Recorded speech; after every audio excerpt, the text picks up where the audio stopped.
안녕하세요. 과외형 강석하입니다. 한의사들이 몇 년 전부터 꾸준히 온라인에 작업하는 게시물 중 하나가 동상치료 사례입니다. 히말라야 산악인이 동상이 심해서 의사가 발가락을 잘라야 한다고 했는데 침 놓고 한약 먹여서 자르지 않고 회복됐다는 사례입니다.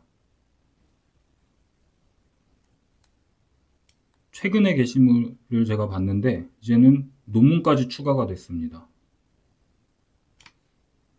한의학은 의학보다는 사이비 종교에 가까운 게, 사이비 종교는 개인의 영적 경험이나 기적을 홍보 수단으로 삼잖아요. 한의학이 요즘에는 과학적이라고 흉내도 내지만 현대의학의 기준인 무작위 대조군 임상시험은 통과하지 못하고 사례나 경험을 가장 큰 홍보 수단으로 삼습니다. 의사가 정말로 절단하려고 한 건지, 진짜로 100% 절단하려고 한 건지, 아니면 수술에 들어가서 환부를 열어보고 살릴 수 있으면 살리고 아니면 자르려고 한 건지 알 수 없습니다. 죽은 조직만 제거 수술한다고 환자한테 말했다가 혹시라도 모두 절단해야 할 상황이어서 절단하면 나중에 환자한테 소송당할 텐데요. 그러니까 일단은 절단 수술이 필요하다고 그렇게 얘기를 할 가능성이 높을 것 같습니다. 그리고 의사가 정말로 절단하려고 했다고 해도 그게 현대의학에서는 기적이 아니고서는 발가락이 살아날 가능성이 전혀 없다는 의미가 아니고, 발가락이 재생될 가능성도 있지만 환자가 폐혈증 등으로 사망할 가능성도 있어서 환자 목숨을 걸고 도박하고 싶지 않아서였을 수도 있습니다. 하여튼 의사는 불가능하다고 한 발가락을 부활시켰다는 홍보가 효과가 좋으니까 이렇게 꾸준하게 한의사들이 온라인 커뮤니티에 작업을 했습니다. 그러면 논문을 보겠습니다. 증례세권 기술학 논문인데 현대의학에서는 이런 걸 근거라고 하지 않습니다. 모르는 사람들은 논문이라고 영어로 이렇게 만들어져 있으면 다 대단한 걸로 착각하는 경우가 많습니다.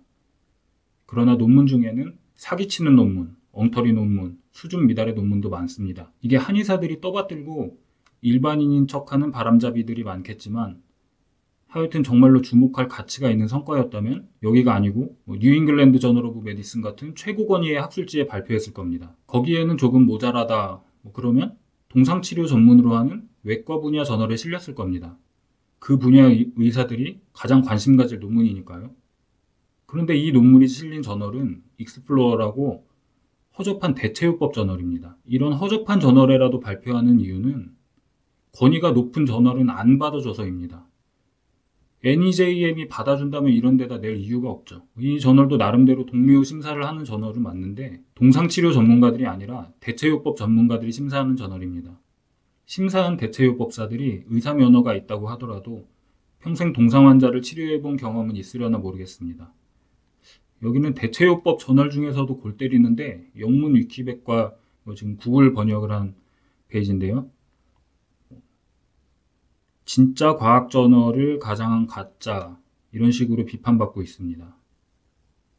그리고 편집장부터가 신앙 치유 및 과학에 근거하지 않은 기타 대체의학 접근 방식을 옹호합니다. 이렇게 사이비의학 학술지라는 평가를 받고 있습니다.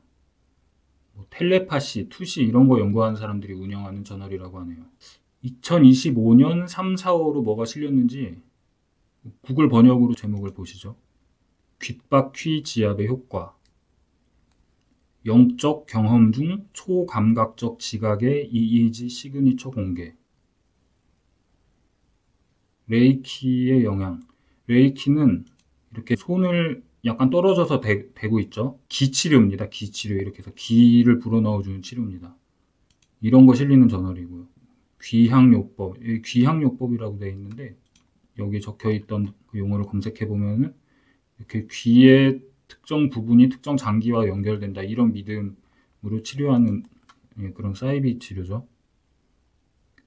배꼽 부위 포인트에 적용된 석고, 배꼽을 신골혈이라고 하는데 여기다가 석고를 바르는 치료에 대한 논문입니다. 그리고 한약, 이것도 한약, 경혈 마사지. 이렇게 현대의학이나 과학과는 동떨어진 세상 이야기입니다. 한의사들이 동상치료 가지고 사기치기 좋은 게 기적을 보여줬다고 주장했는데 앞으로 또 입증을 요구받을 일이 없습니다. 발가락 잘라야 된다는 환자들이 한의원에 많이 오면 그 중에 일부는 갑자기 죽을 수가 있어서 아무리 무식하더라도 겁도 나고 난처할 겁니다.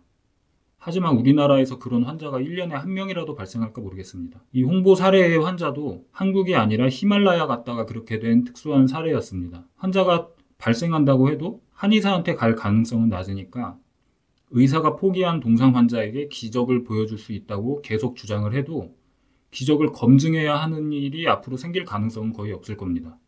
어떻게 보면 난임 치료랑 반대인 게, 난임 환자는 원래 저절로 임신되는 경우가 많아서 효과가 없더라도 유명하다고 소문나고 환자가 많이 오면 임신 성공했다고 홍보해주는 환자도 저절로 많아져서 계속 잘 나갈 수 있습니다. 로또 명당과 비슷하죠. 이 동상치료는 동상 환자를 끌어들일 건 아니지만 기적을 보여줬던 한의사라는 명예를 가지고 살 수 있게 됩니다. 현대의학의 한계를 극복하는 기적을 갈망하는 분들한테는 찬물을 끼얹는 얘기가 됐지만, 저처럼 진실을 추구하는 분들한테는 충분히 재미있는 스토리가 아닐까 생각합니다. 시청해주셔서 감사합니다.